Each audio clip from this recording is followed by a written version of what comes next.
Admiral Park couldn't believe what he was seeing on the massive holographic screen in front of him. The blue light from the display cast strange shadows across his tired face as he stared at 6 months' worth of space monitoring data.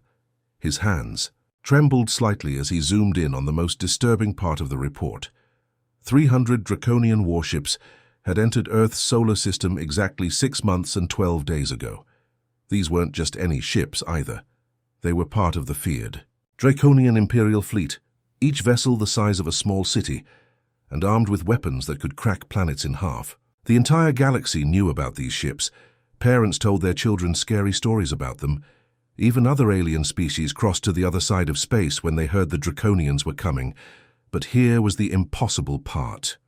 According to every sensor, every satellite, and every monitoring station humanity had, all 300 ships had simply vanished into thin air.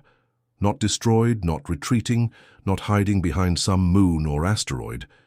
Just gone, as if they had never existed at all. Lieutenant Kim walked over to his chair, her boots clicking against the metal floor of the command center. She looked nervous, constantly glancing at her tablet and then back at the Admiral.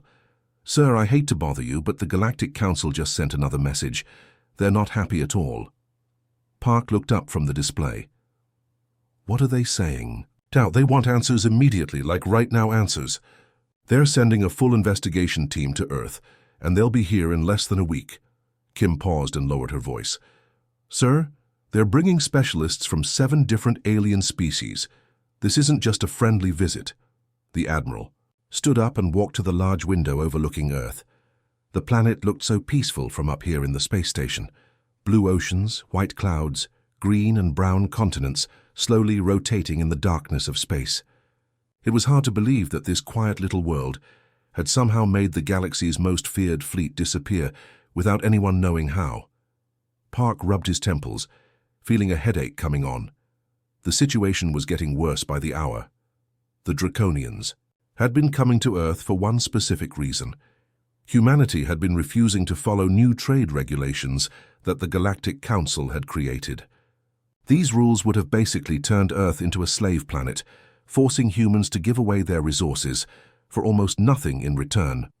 Most alien species just accepted these kinds of rules. They didn't have much choice. But humans had said no, and that had made the Council angry. So they had sent the Draconians to force compliance. It was supposed to be simple. Show up with overwhelming force, make the humans surrender, and establish the new trade agreements. Instead, the most powerful fleet in the galaxy had simply vanished the moment they reached Earth's solar system.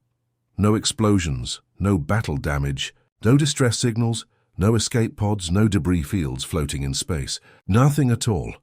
"Every species in the galaxy is talking about this," Kim continued, reading from her tablet. "They all want to know the same thing.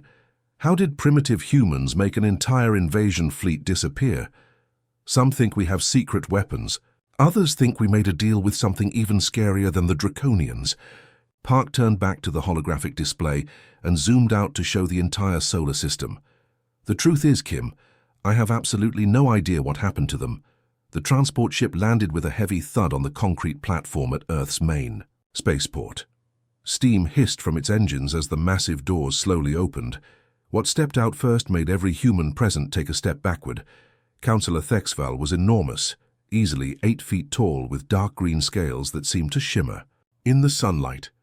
His yellow eyes moved constantly, scanning everything around him like a predator looking for threats. Behind him came 6 other aliens, each one stranger than the last.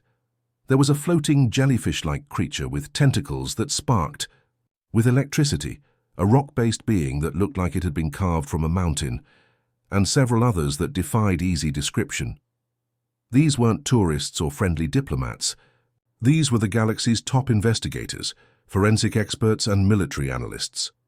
Each one had solved mysteries that had stumped entire civilizations. They had come to Earth with one purpose: figure out what humans had done to the Draconian fleet. Thexval's voice boomed across the landing platform when he spoke. "I am Councillor Thexval of the Galactic Investigation Bureau. We are here because 300 of the most advanced warships in the galaxy entered your solar system and vanished without explanation." His massive, clawed hand pointed at the assembled group of human officials. We will examine every military base, every weapons facility, every satellite and every piece of technology your species possesses.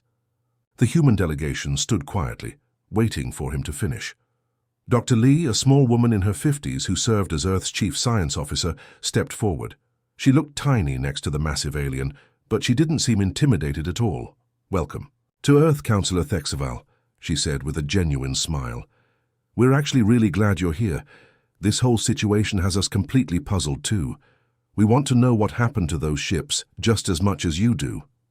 The aliens looked at each other with obvious surprise. Vexkara, the team's military specialist who looked like a giant insect with multiple arms, clicked her mandibles nervously.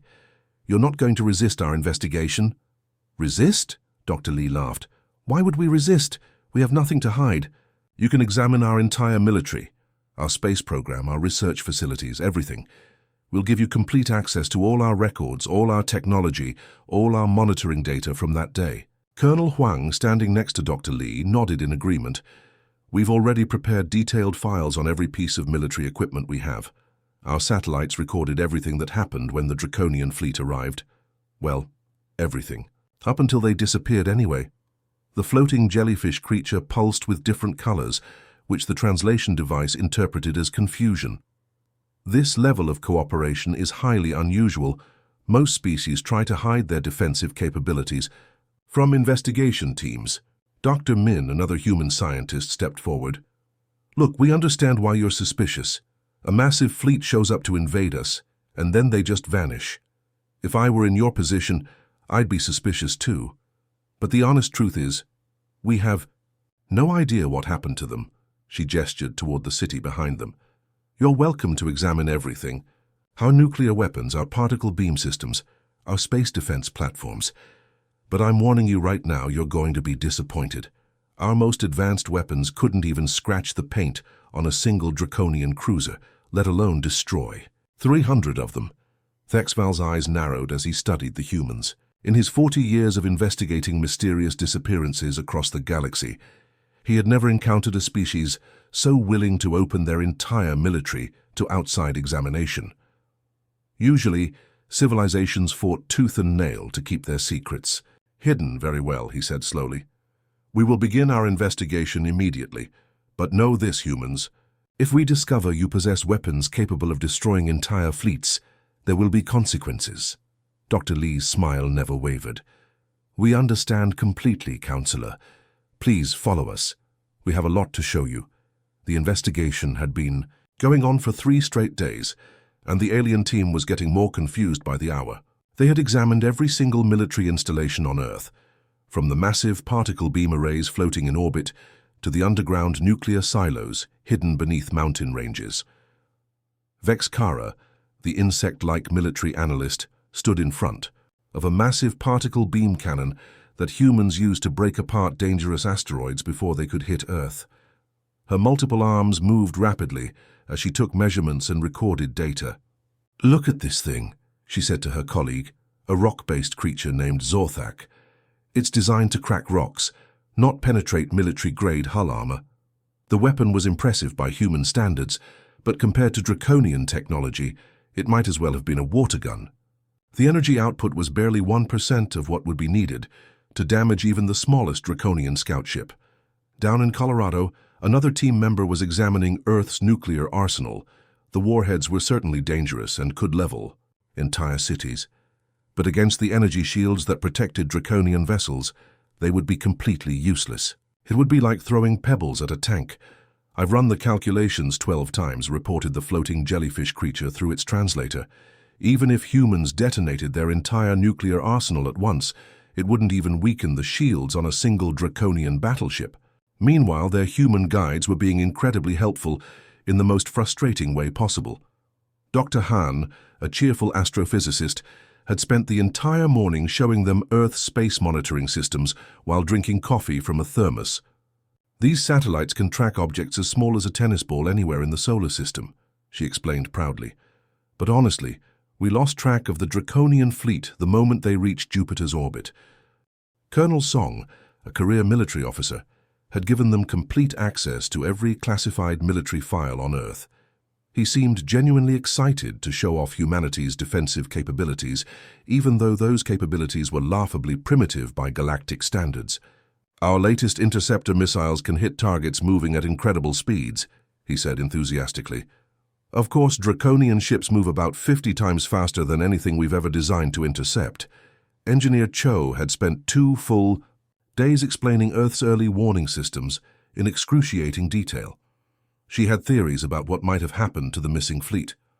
"Maybe there was a solar flare that interfered with their navigation systems," she suggested, while offering the aliens some homemade cookies.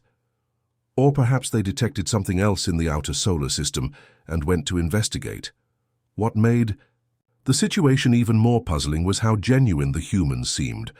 Thexval had interrogated thousands of different species over his career, and he was excellent at detecting lies, misdirection, and hidden agendas. But these humans appeared to be completely honest about their confusion. Dr. Han actually seemed worried about the missing Draconians. "I hope they're okay," she said during one of their coffee breaks. "I mean, they came here to invade us, but still, 300 ships full of people just vanishing like that is terrible." Vexkara pulled Thexval aside after examining their 15th military facility. "This is impossible," she whispered, her mandibles clicking with frustration. "These humans have the military technology of a species that just learned how to leave their home planet. They couldn't destroy a single Draconian garbage scow, let alone 300 frontline warships." Thexval nodded grimly. "I know, but the fleet is still missing, and humans are the only ones who were here when it happened." The rock creature Zorthak rumbled his agreement. "Perhaps they have hidden weapons we haven't found yet." But even as they said it, none of them really believed it. The humans had been too open, too cooperative, too willing to show them everything. If Earth had secret superweapons, surely they would have tried to hide them. That night, as the alien team gathered in their temporary headquarters, they faced an uncomfortable truth. Either humans were the most skilled liars in galactic history, or something else entirely had happened to the Draconian fleet. On the 4th day of investigation, everything changed when Specialist Yoon made a discovery that sent shockwaves through the entire alien team. She had been running routine atmospheric samples when her equipment detected something that shouldn't have been there. "Counselor Thexval, you need to see this immediately," Yoon called out, her voice tight with excitement and confusion. She was a small bird-like alien with incredibly sensitive detection equipment built into her natural biology. If anyone could find microscopic traces of evidence, it was her. The entire investigation team gathered around Yoon's analysis station as she displayed her findings on the main screen. "I've been analyzing dust samples from all over Earth's surface. Look at this." She highlighted tiny specks that were almost invisible even under maximum magnification. "Those are fragments of Draconian hull alloy," she announced. "The same ultra-strong metal that their warships are made from. But here's the strange part. These fragments are everywhere. I found them in dust samples from New York, Tokyo, London, Sydney, even in the middle of the Sahara Desert." Vexkara's multiple arms moved rapidly as she processed this information. "How is that possible? If the ships exploded, the debris would be concentrated in one area of space, not scattered across an entire planet." Yoon shook her head.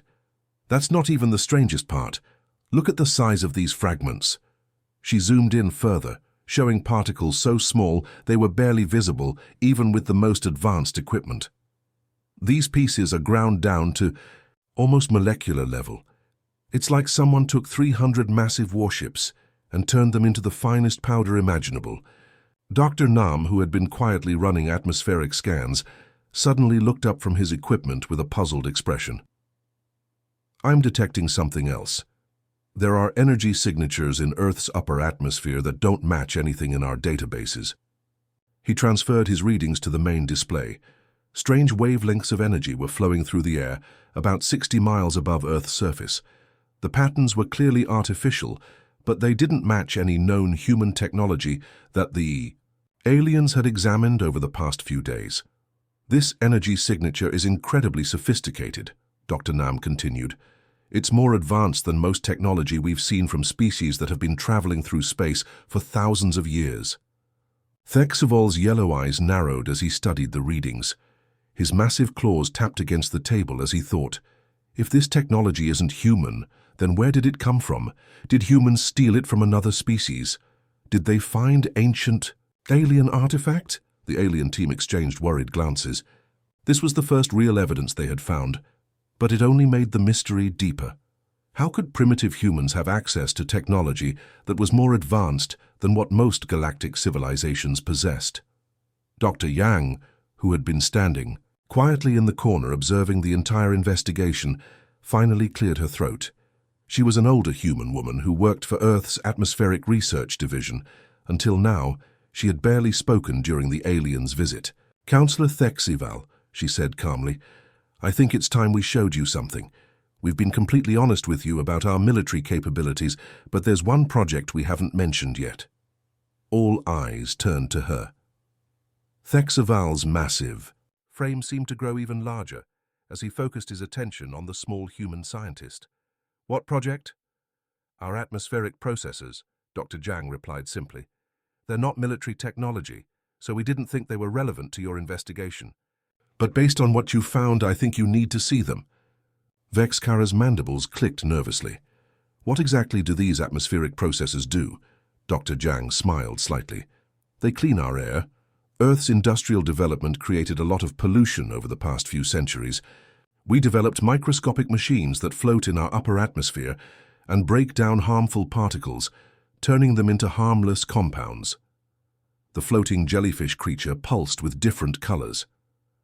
"You have self-replicating nanotechnology in your atmosphere?" "Well, yes," Dr. Jiang said. "It was the only way to clean up the mess we made. The nanobots are programmed to identify and process any artificial materials they encounter." Thexval stood up slowly, his massive form casting a shadow over the entire room. "Dr. Jiang, I think you need to explain exactly how these atmospheric processes work, and I think you need to do it right now." Dr. Jiang nodded. "Of course, Counselor, but it might be easier if I just show you."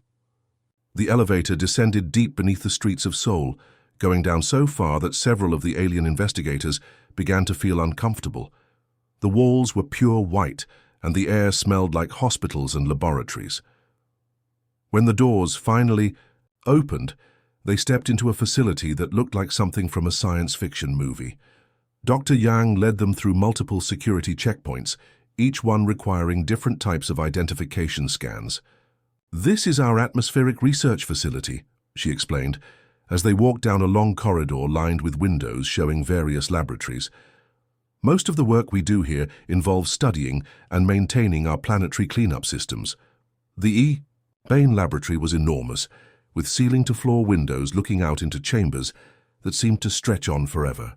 Inside these chambers, billions of tiny specks of light moved in complex patterns like glowing dust particles dancing in the air. "What you're seeing," Dr. Jiang said, gesturing toward the chambers, "are our atmospheric processors. But we don't really call them that anymore. The official name is Environmental Improvement Nanobots, but most of us just call them improvement bots." She walked over to a control panel and brought up a holographic display that showed the nanobots in incredible detail. Each one was smaller than a virus, but incredibly complex, with what looked like tiny tools and sensors built into their microscopic frames. "When we first developed these, the idea was simple," Dr. Jiang continued. "Earth's atmosphere was full of pollution from centuries of industrial development. Traditional cleanup methods would have taken thousands of years and cost more money than our entire planet had.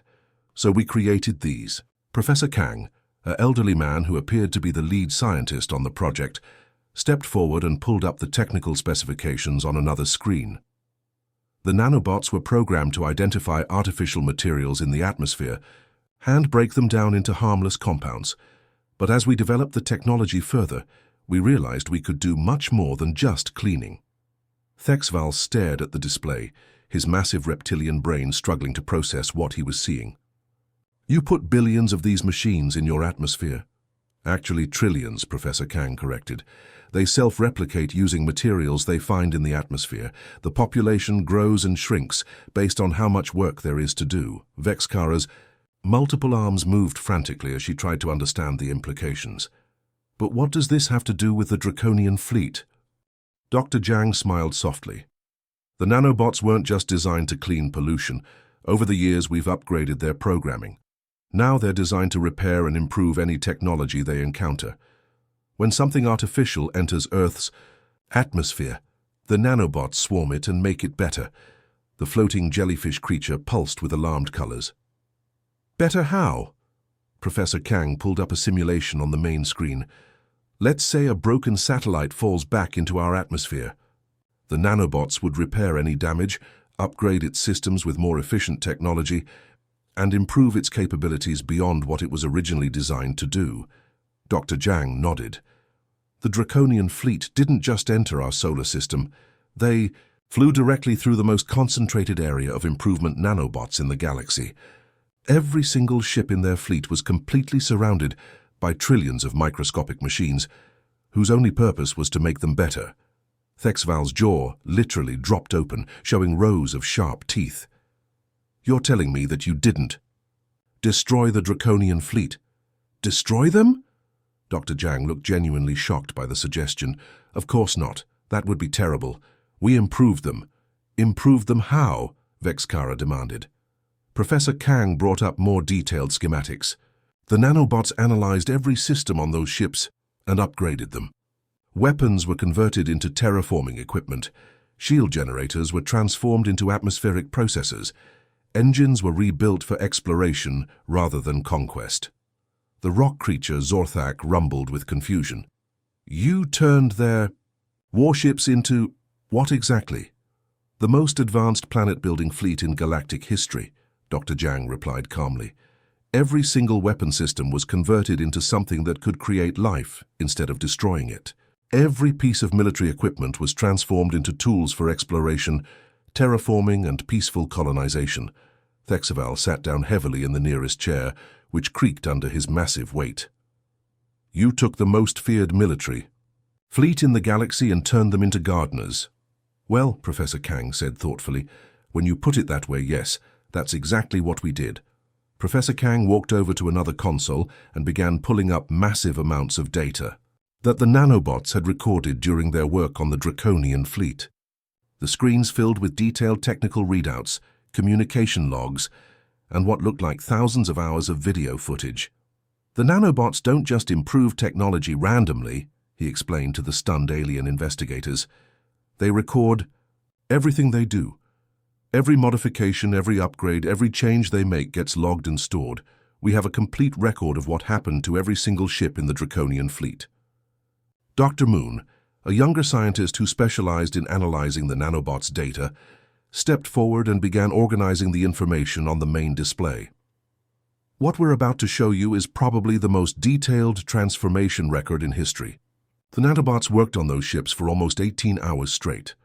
The first video log showed the interior of a Draconian battleship during the early stages of the transformation. Massive weapons systems that could destroy entire cities were being carefully disassembled by clouds of nanobots. But instead of destroying the equipment, the tiny machines were rebuilding it into something completely different. Look at this, Dr. Moon pointed to the screen. This was originally a plasma cannon capable of melting through a planet's crust. The nanobots converted it into an atmospheric seeding device that can fill a dead planet's sky with breathable air in just a few months. The alien investigators watched in fascination and horror as weapon after weapon was transformed. Missile launchers became seed dispensers for planting forests across entire continents.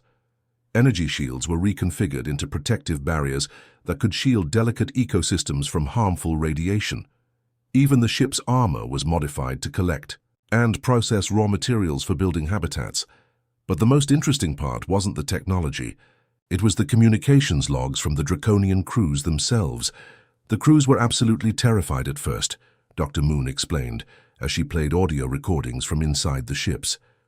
Through the translation software, they could hear Draconian, voices filled with panic and confusion. "What's happening to our weapons?" one voice demanded. "The plasma cannons aren't responding," shouted another. "Commander, our entire missile array just turned into some kind of gardening equipment." Thexval listened to the recordings with growing amazement. He had never heard Draconian warriors sound scared before. These were the most feared soldiers in the galaxy, and they were panicking because their weapons were being turned into farming tools. But then something interesting happened in the recordings. After several hours of fear and confusion, the tone began to change. "Commander, I've figured out what this new equipment does," reported a Draconian engineer. "It can terraform an entire planet in less than a year. We could turn any dead world into a paradise." "Are you serious?" the commander replied.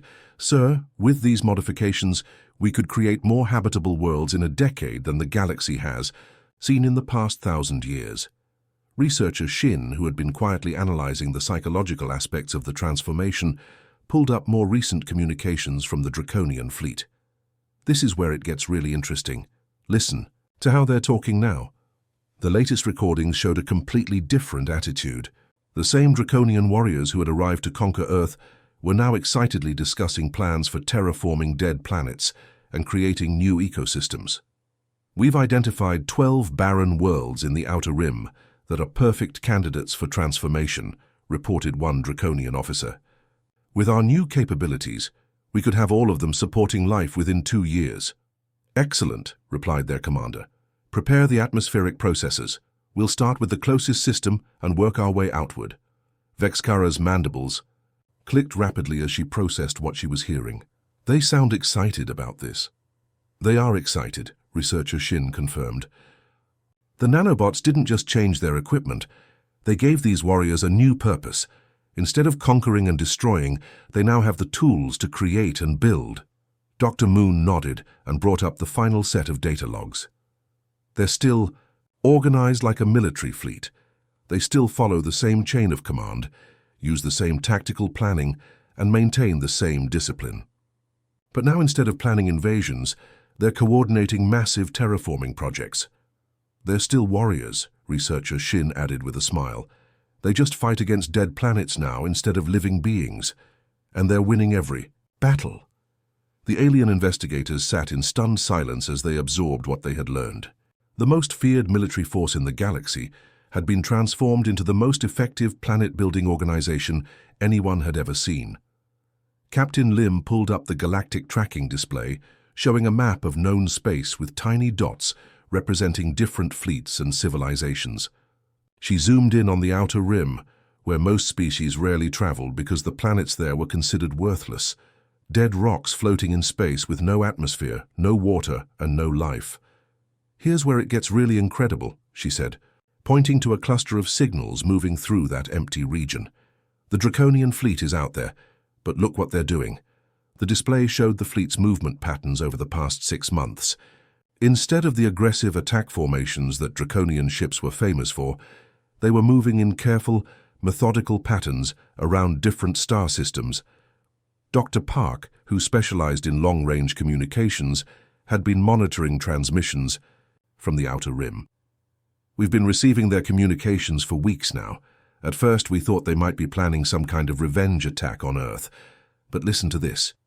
She played the most recent transmission from the Draconian fleet. The voice speaking was clearly their commander, but instead of threats or demands for surrender, he was giving orders that no one had ever heard from a Draconian before. "Terraforming Team 7, begin atmospheric seeding of planet Kepler 442c. I want a breathable atmosphere established within 60 days. Team 12, start ocean creation protocols on the 3rd planet in the Proxima system. Teams 4 and 8, continue forest establishment on the worlds we completed last month." The alien investigators looked at each other in amazement. Thexval's massive head shook back and forth. "They're actually doing it. They're turning dead planets into living worlds." Captain Lim brought up visual data that Earth's long-range telescopes had captured. "Look at this planet," she said, showing before and after images of a world that had been completely barren just 4 months ago. The first image showed a gray, lifeless rock. The second image showed a planet covered in blue oceans, green continents, and swirling white clouds. "They did that in 4 months?" Vexkara asked, her multiple arms moving frantically as she tried to process the implications. "That's not even the best part," Captain Lim continued. She brought up another communication log, this one dated just 3 days ago. "They've been sending messages to Earth, not threats or demands, requests. The message appeared on screen in both Draconian text and human translation. Dr. Park read it aloud.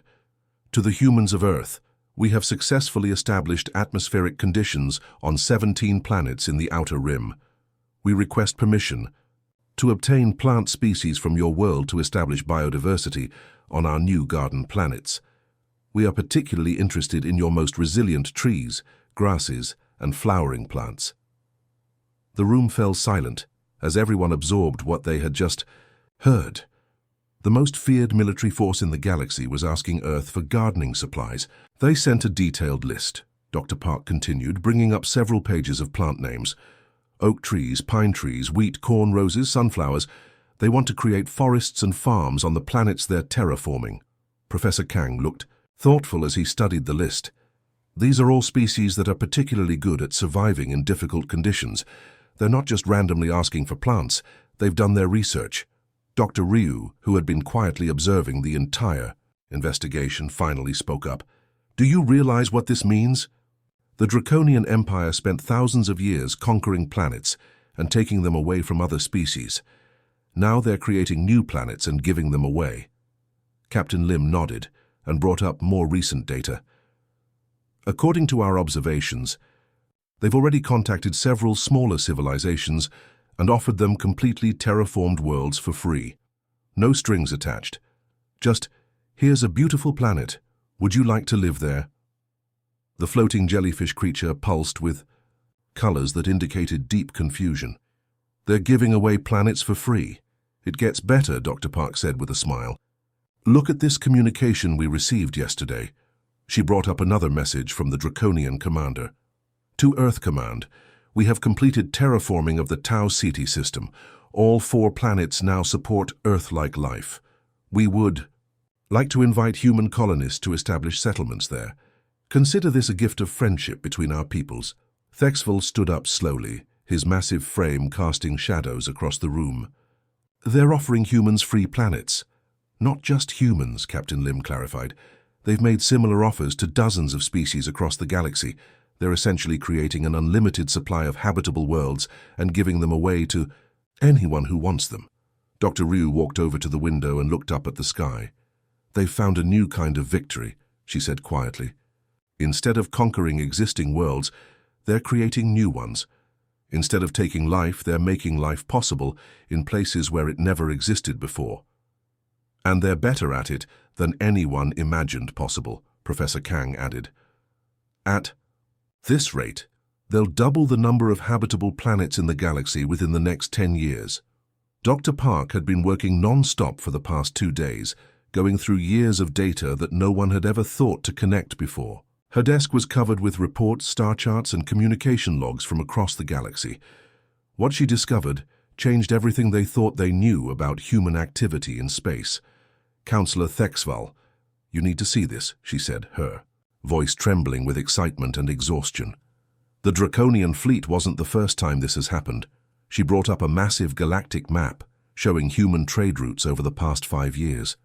Tiny green lines connected Earth to dozens of different star systems, where humans had established trading posts, diplomatic missions, or research stations. At first I thought these were just random incidents, Dr. Park continued, highlighting specific locations on the map. A pirate fleet that suddenly stopped raiding and started protecting merchant ships instead. A group of slavers who mysteriously began transporting refugees to safety. Military fleets that abandoned their invasion plans and started building hospitals on the planets they were supposed to conquer. Engineer Bay walked over to help explain the technical details. She was a quiet woman who had worked on the atmospheric processor project since its early days. The nanobots don't just stay in Earth's atmosphere, she said simply. Every human ship that leaves Earth carries some of them.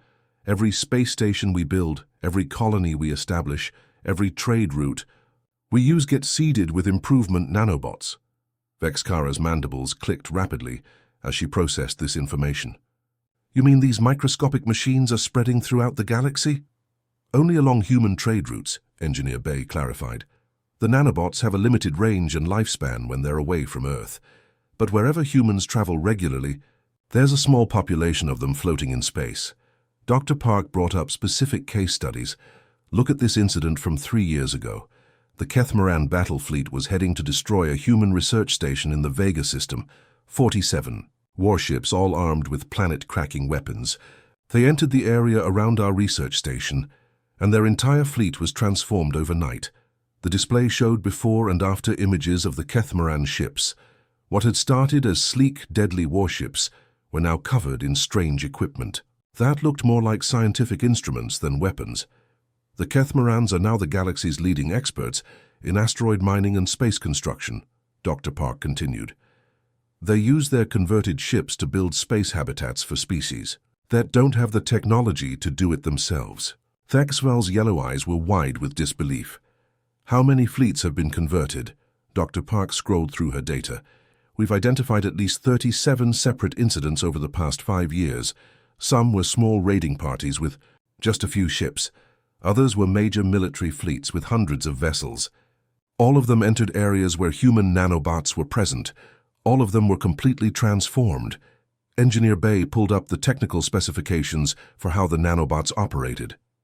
The improvement bots are programmed to activate only when they detect specific conditions. If a ship has weapons designed for destroying planets, enslaving populations, or committing genocide, the nanobots automatically begin the conversion process. But if a ship is designed for peaceful purposes, asked the floating jellyfish creature. The nanobots leave it alone, Engineer Bay replied. They might make small improvements to engines or life support systems, but they don't do major conversions, unless they detect weapons of mass destruction. Dr. Ryu, who had been analyzing the psychological and social impacts of these transformations, stepped forward. Do you understand what this means? Humans have accidentally created a system that makes large-scale warfare impossible in any area where they operate. Thexval stood up slowly, his massive frame seeming to grow even larger as he realized the full implications. You've been ending wars without anyone realizing it. Not ending them, Engineer Bay corrected gently. Transforming them. The warriors are still warriors. They still have their training, their discipline, their desire to achieve great victories. We just gave them better targets to fight against. Dr. Park brought up more recent data. Look at the galactic conflict statistics for the past 5 years. In areas where humans have established trade routes or colonies, armed conflicts have decreased by 93%. But construction projects, terraforming efforts, and humanitarian missions have increased by over 400%. The nanobots don't change people's nature, Dr. Ryu explained. Aggressive species are still aggressive. Competitive cultures are still competitive. Warriors still want to win battles. We just made sure that the only battles they can fight are against problems instead of people. Engineer Bay nodded. We learned a long time ago that the best way to stop a fight isn't to threaten people or make them afraid. It's to make fighting impossible while offering them something better to do with their energy. The alien investigators sat in stunned silence as they absorbed the magnitude of what they had discovered. Humanity hadn't just made one fleet disappear. They had been quietly transforming the nature of conflict throughout their entire region. Of the galaxy.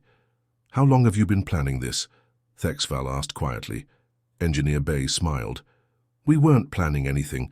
We just wanted to clean up our atmosphere.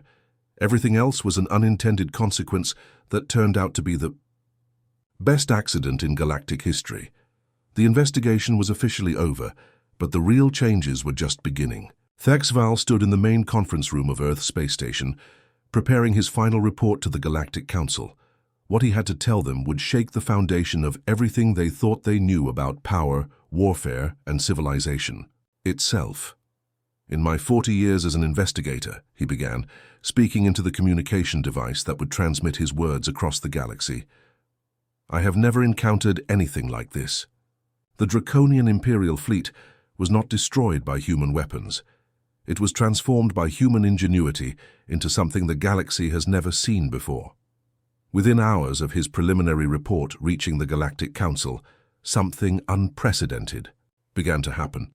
Species that had been waging wars for centuries started sending messages to Earth. But these weren't threats or demands for surrender. They were requests. The first to arrive was a fleet of Zefkarian raiders who had been terrorizing merchant ships for decades. Their commander sent a simple message: We have heard what happened to the Draconians. We wish to experience this transformation ourselves. Admiral Park watched from the observation deck as the Zefkarian ships voluntarily flew into Earth's upper atmosphere. Within hours, their pirate vessels were being converted into mobile hospitals and emergency rescue ships. The same warriors, who had spent their lives attacking defenseless merchants, were now racing across the galaxy to help disaster victims and establish medical facilities on planets that had never seen proper health care. More fleets followed. The Scarth Empire, known for enslaving entire populations, sent their entire military to Earth. Their warships were transformed into massive transport vessels designed specifically for relocating refugees and establishing safe colonies for displaced peoples. The former slavers became the galaxy's most effective humanitarian organization. Dr. Jang stood next to Admiral Park, watching as another fleet of former warships departed Earth with their crews chattering excitedly about their new terraforming equipment. "It's remarkable," she said. "We never intended for this to happen." "Maybe that's why it worked," Admiral Park replied. "If we had tried to force this change on people, they would have resisted. But offering them the choice to become something better, that's irresistible." The news spread faster than anyone had expected. Within 6 months, requests for transformation were coming from every corner of the galaxy. Species that had been enemies for thousands of years were working together on massive construction projects. Former military fleets were competing to see who could terraform planets faster or build more beautiful space habitats. Thexval returned to Earth 1 year later, not as an investigator, but as an observer documenting the changes throughout the galaxy. He found Admiral Park in the same observation deck, watching as yet another fleet of converted warships prepared to depart for the Outer Rim. "You've changed everything," Thexval said, his massive reptilian form somehow seeming less intimidating than it had during his first visit. "Galactic warfare has essentially ended. The Council is having to completely restructure how civilization operates." Admiral Park smiled as she watched a group of former Draconian warriors excitedly explaining their latest terraforming techniques to a crew of converted pirates. "We didn't change anything, Counselor. We just showed the galaxy what its weapons could become if people chose creation over destruction. But how did you know it would work?" Thexval asked. Dr. Jang, who had joined them for this conversation, answered quietly. "We didn't know. We just hoped. Humans have always believed that given the choice between building something beautiful and tearing something down, most people will choose to build." Below them, another fleet was entering Earth's atmosphere. These ships belonged to the Mortai Confederacy, a species that had spent 3 centuries trying to conquer their neighboring systems. By tomorrow, they would have the tools to create new systems instead. "The interesting thing," Admiral Park observed, "is that nobody lost anything in this transformation. The warriors are still warriors. The competitive species are still competitive. The ambitious ones are still ambitious. They're just competing to create the most beautiful worlds, instead of destroying the most enemies." Thexval nodded slowly. "The former Draconian commander contacted me last month. He told me that his fleet has terraformed more planets in the past year than his empire conquered in the previous century. He said it feels like winning every single day. High above them, invisible to the naked eye, trillions of nanobots continued their patient work. They drifted through Earth's atmosphere, waiting for the next group of warriors who were ready to discover what their weapons of war could become when transformed into tools of creation. The galaxy was becoming a garden, one converted fleet at high time. The age of interstellar warfare was over. The age of competitive creation had begun, and it all started with humanity's simple desire to clean up their own atmosphere.